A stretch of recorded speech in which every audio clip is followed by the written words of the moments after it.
After building a lightweight canoe from scratch using fabric and wood, I transformed it into an amphibious adventure machine using old bike parts. Now I'm ready to set sail across Scotland. I'll attempt to pedal, paddle and sail across the width of the stunning Scottish Highlands via the Caledonian Canal and Loch Ness, wild camping along the way.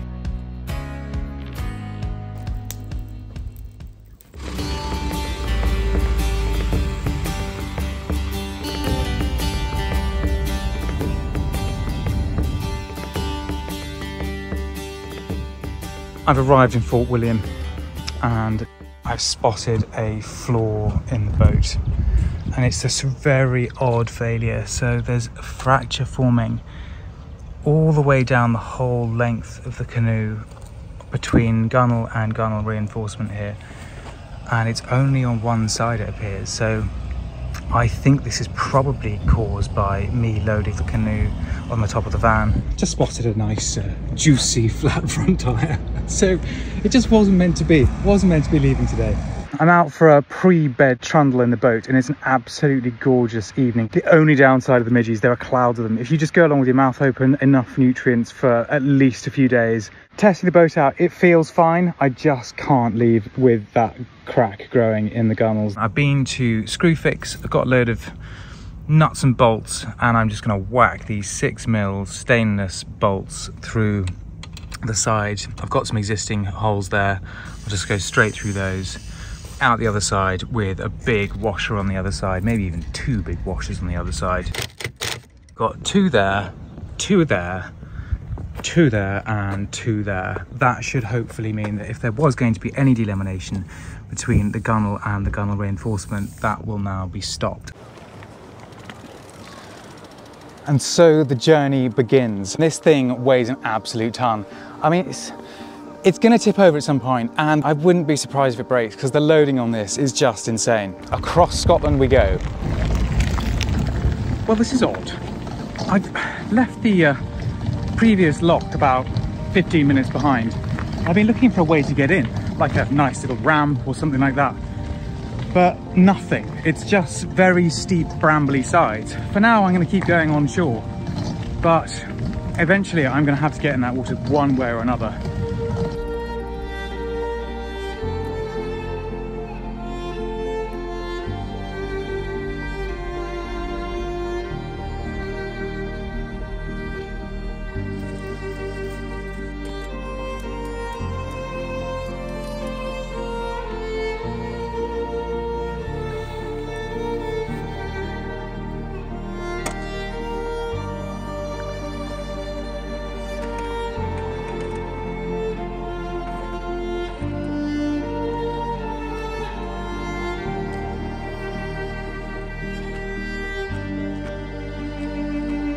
So off we go, along Loch Lochy, then into Loch Oich and then Loch Ness.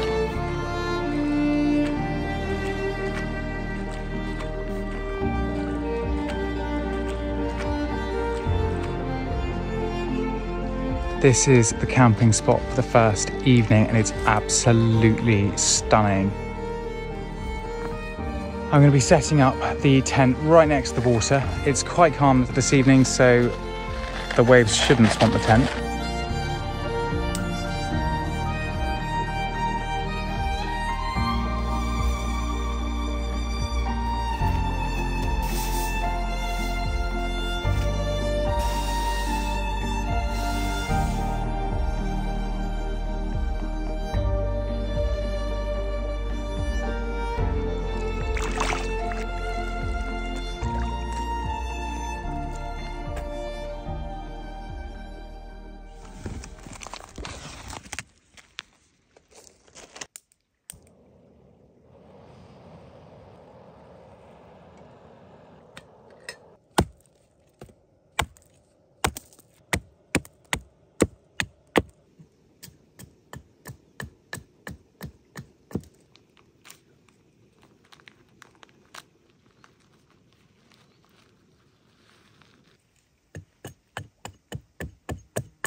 Loch Lochy has been utterly stunning this morning. Velvety, calm, tranquil, completely sublime. However, that isn't going to be lasting for very long. There is some nasty weather inbound, so I'm going to try and make as much progress today as possible. So we've got a tailwind, but it's sort of side on. It's creating this wind swell, which is coming at 45 degrees to the boat, and so it's rocking me in a really unpredictable kind of way. And it also means that both the waves and my rocking motion sometimes combine to create a sort of perfect storm where this paddle especially tries to trip me up, and this is so unstable. This swell is getting worse and worse, and it's coming pretty much side on now. I have come ashore and I'm going to think about deploying the secret weapons.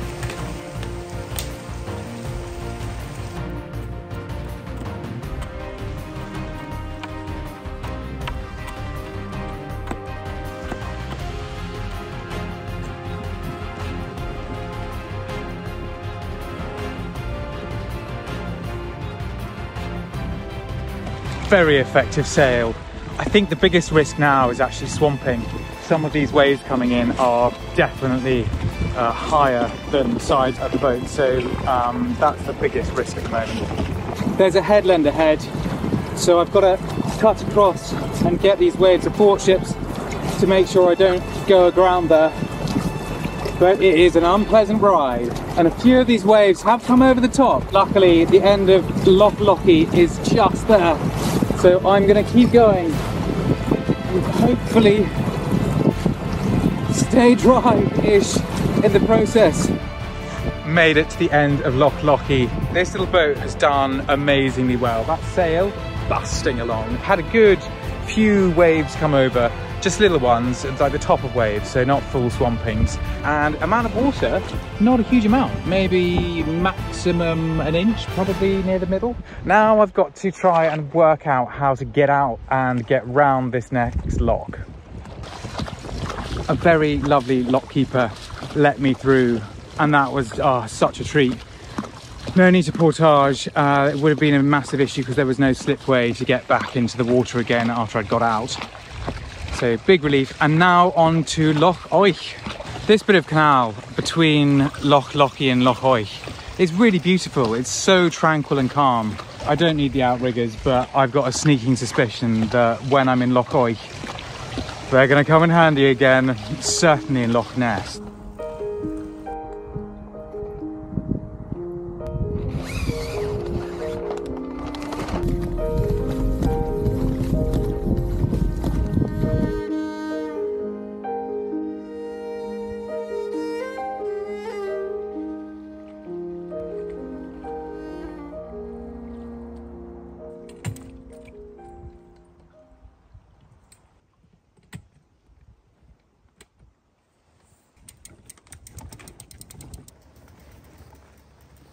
So I've made it pretty much all the way down the length of Loch Lochy and Loch Oich today, and I have now found this beautiful glade that is going to be home for this evening. So I'm going to make a campfire, maybe carve another spoon and really relax whilst it's nice and dry.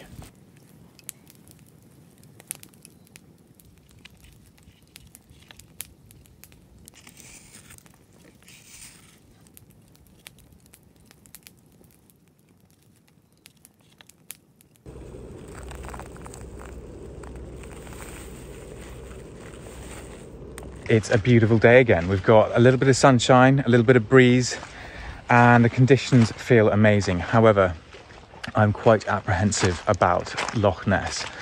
It's a lot bigger than Loch Lochy yesterday, and therefore there's more of a runway for the waves to pick up. And as I got a few tips of waves over the boat yesterday in Loch Lochy, if the waves pick up in the same way that they did yesterday, then I am in trouble on Loch Ness. I'm just going to have to be careful and make sure that, well, just going to have to be careful. That's about all I can do.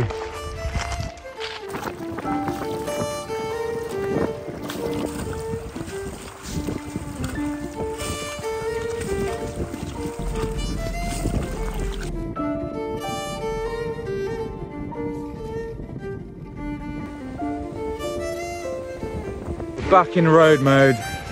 I've done an extra thorough job of conversion, taking pedals off, strapping paddles to the side. And that was about 20 minutes actually, so quite slow, but I was making new bits up as I went along. So hopefully I can drop that to 10 minutes from outriggers, etc. to normal road mode.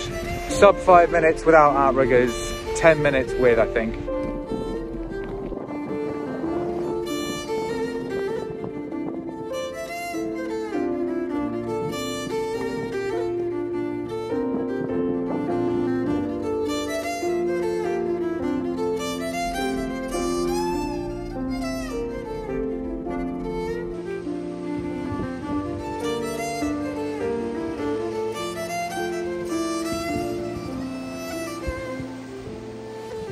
Although small and a bit pallid, these little raspberries are yummy.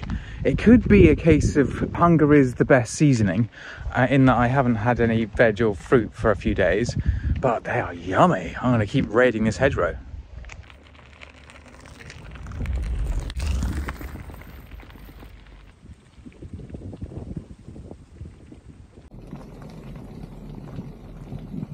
So I've made it to Fort Augustus and the start of Loch Ness.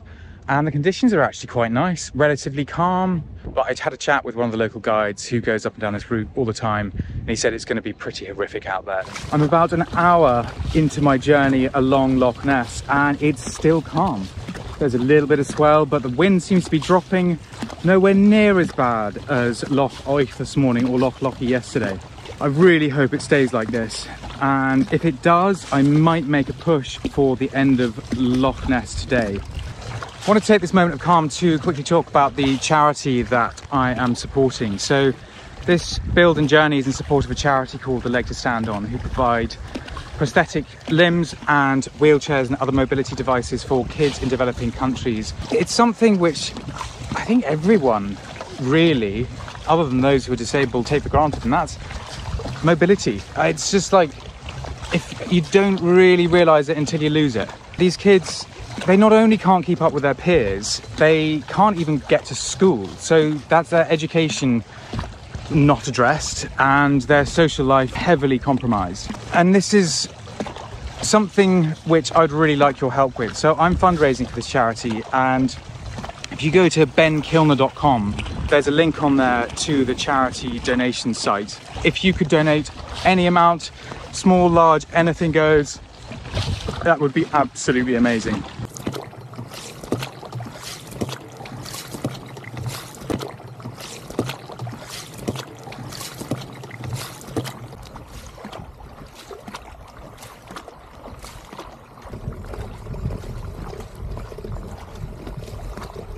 I'm very happy to be mingling with this mango pouch from Tent Meals.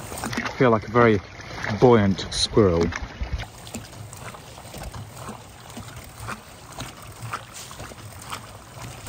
I'm getting to the end of Loch Ness. I've got about 25% of it still to go, and it's time to review water mode. We'll start at the front. That wheel shouldn't be on there. It's very inefficient dragging that thing through the water, but it's so convenient to be able to just bump up onto the beach. The sail, just amazing. When there's enough wind, it just adds that extra something. It really does push along nicely, and it is light enough and small enough that it just tucks away when not in use. And if there's no breeze, like now, it's just doing nothing other than keeping me going straight, and when I've got a minute, I'll take it down. The airbag at the front, so underneath the overboard bag there's a Lomo airbag, which is at about 80% capacity and has been treated poorly by me and has survived very well so far. Steering needs optimization both in water and road mode to allow for one-handed operation. Outriggers. These have been a total lifesaver. Literally, this thing would have gone over hundreds of times if it weren't for these. The paddles, amazing. They've held up really well. I actually thought these would fail quite early. They're just taking gentle sort of water loads until I hit a nasty object on the beach and they get a thump. So they've had a few of those and they're still surviving to tell the tale. For the first time, I've got a bit of discomfort. So my right foot, my toes are tingling, so I think they're probably just not getting enough blood circulation too high up. But that's it. So otherwise, I've been entirely comfortable. This seat is just incredible and a luxury. It's getting pretty dusky and the shoreline is not offering up any camping spots. It's really, really rocky. Looks inviting in places, but then you look closer and there's just massive rocks underneath the fine rubble.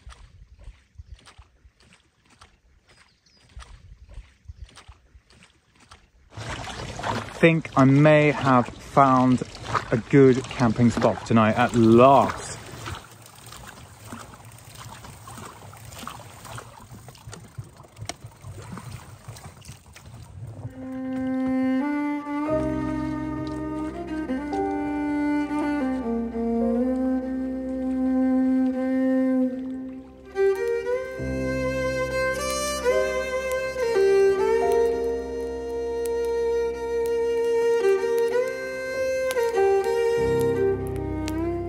It's about 3 AM and I've just been woken up by what sounds like someone walking very close to the boat and tent. And when I shouted out hello, they didn't announce themselves. So I'm out here having a quick look. Just a bit suspicious, really. What certainly has happened is the rain has started. The first few drops are falling now, so I'm going to have a clear up of a few of my bits and get back in my tent. It's 6 AM and I haven't been back to sleep since I heard that noise. So I'm a little bit bleary-eyed today, but it's a gorgeous, drizzly Scottish morning. Deeply romantic, but I am going to get soggy unless this clears up pretty soon. I'm going to have a quick breakfast and then hop on the water.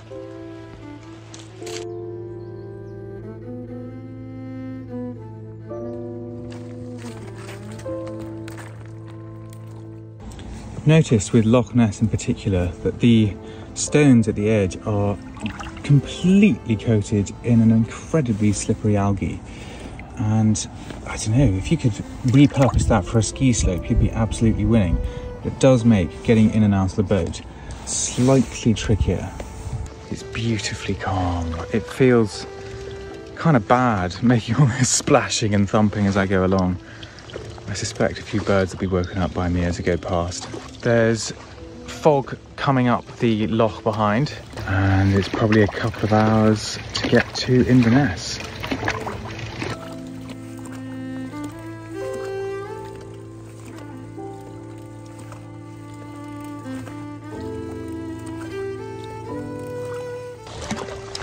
The drizzle is setting in again, and this jacket from Lomo is doing me proud. It has a high-vis hood so that if you go overboard you're easier to find, but when in road mode it's going to be great as well for visibility. I'll stand out like a Belisha beacon. If anyone hits me, well, they just weren't looking. Mist has caught up with me. Not too thick, and it hasn't quite overtaken me yet.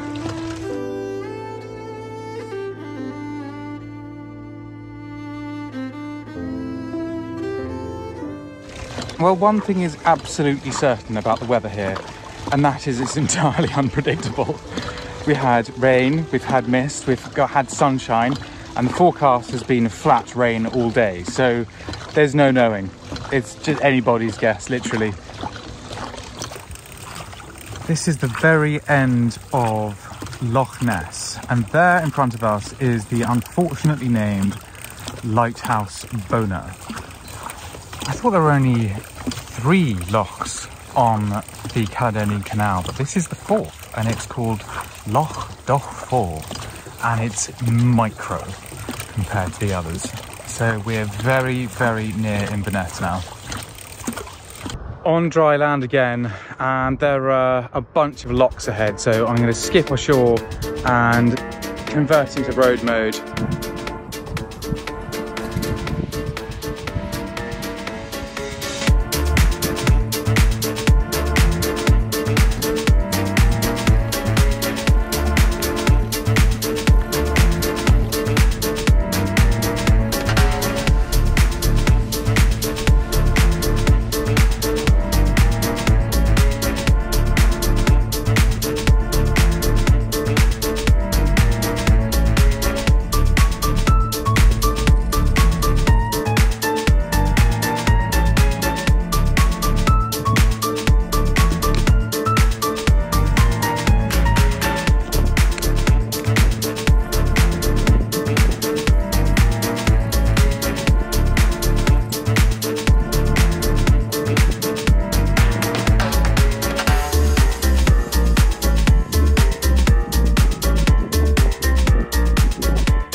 This is the North Sea at Inverness, which completes the first leg of the journey.